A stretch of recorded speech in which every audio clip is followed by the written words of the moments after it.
Mayer Amschel Rothschild, sang pendiri dinasti Rothschild. Pernah nggak sih lo berpikir kalau kekuasaan dan harta yang dimiliki seseorang di muka bumi bisa mengubah tatanan peristiwa atau sejarah yang terjadi? Ibarat singa, seekor raja rimba, semua hewan tunduk sama dia.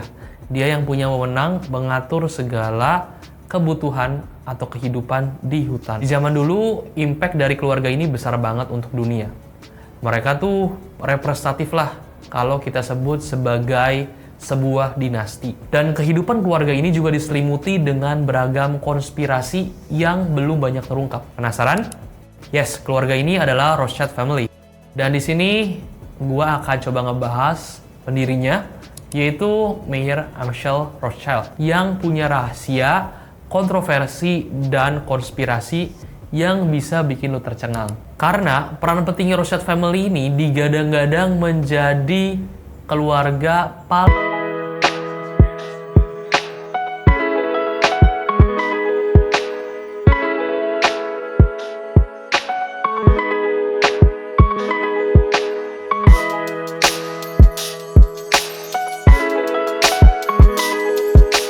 Mayer Amschel Rothschild. Keluarga Rothschild jadi keluarga paling terkenal sejak abad ke-18 karena punya bisnis perbankan internasional sampai sekarang.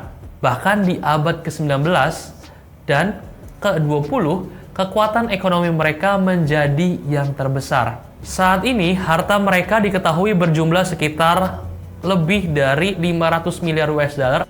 Gue yakin harta mereka itu jauh-jauh lebih besar daripada itu, dan banyak yang belum terungkap. Kekayaan dan kejayaan keluarga Rothschild ini dibangun oleh seorang pemuda bernama Mayer Amschel Rothschild. Dia lahir di pemukiman Yahudi di Frankfurt, Jerman pada tanggal 23 Februari 1774. Dan memang sejak kecil, Mayer Amschel ini sudah dibekali ilmu finansial dari keluarganya yang punya usaha valuta asing, sehingga dia nggak silau lah dengan dunia perbankan. Penulis buku Rothschild Dynasty, Dr. John Coleman, menuliskan bahwa industri keuangan memang lahan yang banyak didominasi oleh bangsa Yahudi.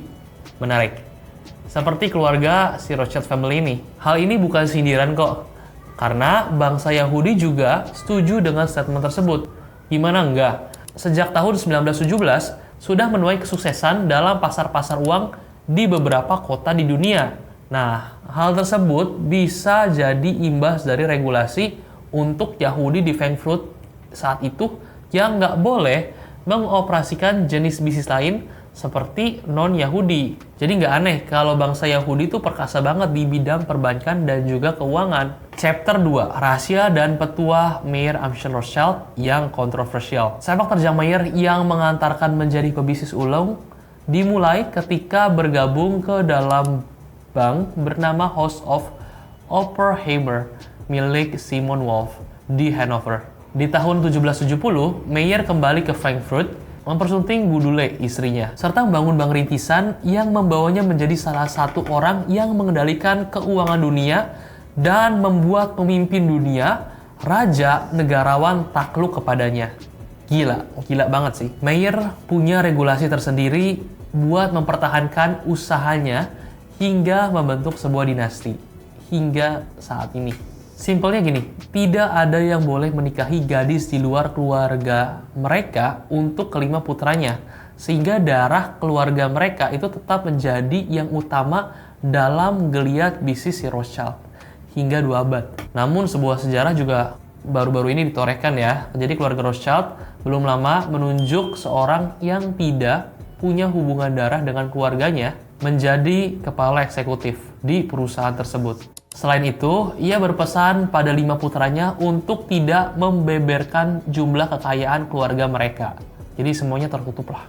John Reeve, penulis buku The Rothschild Financial Rules of Nation, mengutip pernyataan McGregor, seorang author The Kabbalah Anmas. Semua putra Amschel punya bisnis di 5 kota besar di Eropa dan mereka semuanya saling support juga.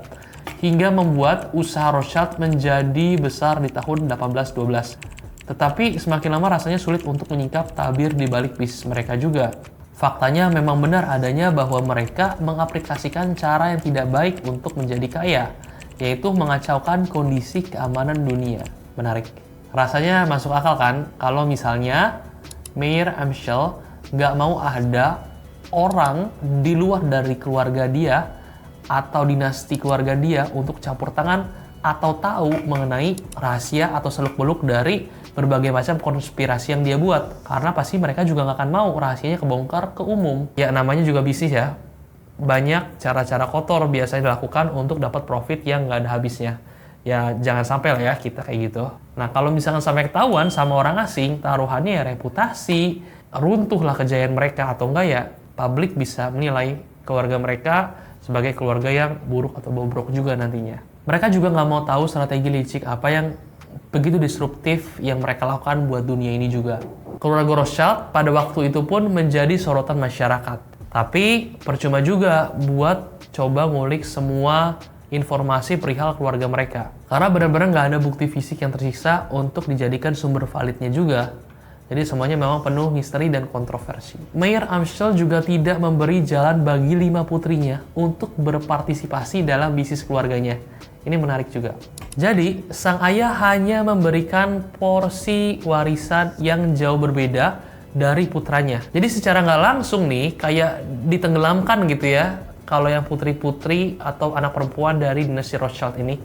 Karena kebanyakan dari mereka yang perempuan akan dijodohkan dan menikah juga. Ya jadi sedih banget kan kalau jadi yang terlahir perempuan. Chapter ketiga, dinasti Rothschild dan kaitannya dengan Illuminati. Mayer Amschel menjalin kerjasama dengan Tuan Tanah Hesse, yaitu William IX sebagai agennya. Jadi di puri yang dimiliki oleh Tuan Tanah Hesse ini, para pemimpin gerakan Freemason yang juga punya relasi dengan Mayer Amschel sering berkumpul bersama-sama. Pertemuan rahasia para Mason ini dipimpin langsung oleh Mayer Amschel sendiri. Fakta lain yang mengejutkan adalah detail revolusi Prancis itu disusun di sana. Gak nyangka banget kan, mereka bisa mengontrol terjadinya revolusi Prancis dan juga kemenangan setiap pertempuran yang ada.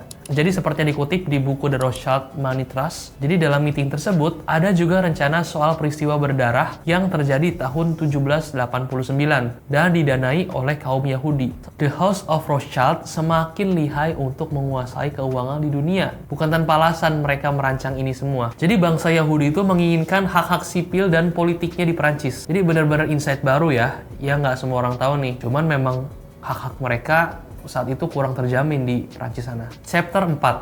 Fakta The House of Rothschild.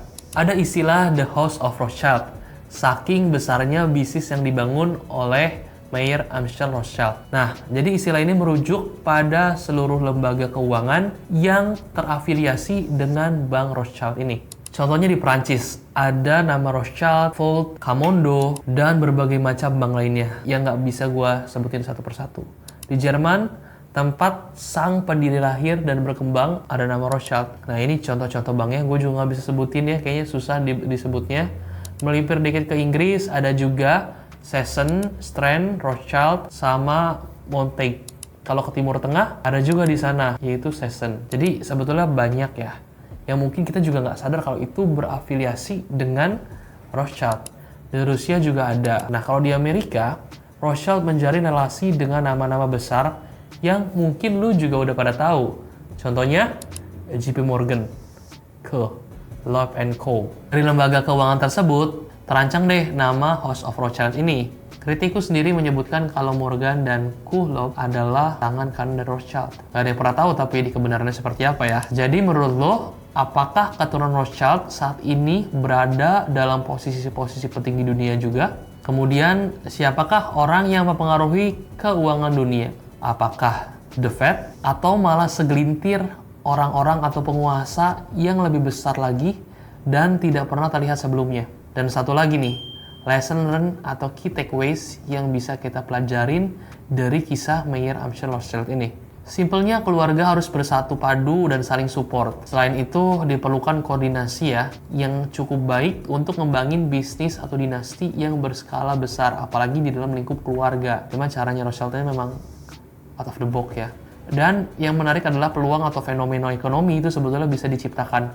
Peluang bisa diciptakan seperti keluarga Rothschild yang membuat beragam konflik atau mengganggu keamanan dunia dan digunakan untuk keuntungan keluarga atau keuntungan golongannya saja. Jadi cukup berbahaya dan menarik ya dibahas. Dan kira-kira COVID juga apakah termasuk dalam skenario mereka ini? Kalau kalian seperti apa pendapatnya? Komen ya.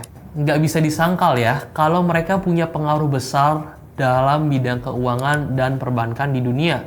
Tentunya berkat ide brilian Meyer Amschel untuk membangun usaha perbankan sehingga memberikan legacy hingga sampai saat ini. Pengaruh dari dinasti ini tetap hidup sampai sekarang, walaupun kita nggak sadar. Mungkin saat ini ketika kita baru mikir untuk menyejahterakan diri kita sendiri, mereka udah lebih visioner dengan mencari cara agar menjadi polisi dunia yang dapat membuat dunia lebih stabil, aman, atau sesuai dengan misi mereka sendiri. Yang nggak tahu deh misi mereka seperti apa sebetulnya. Maksudnya ya stabil dan aman untuk kepentingan mereka kali ya. Sampai ketemu di video berikutnya, jangan lupa like, comment, share ya. Semoga bermanfaat. See you next time. Bye.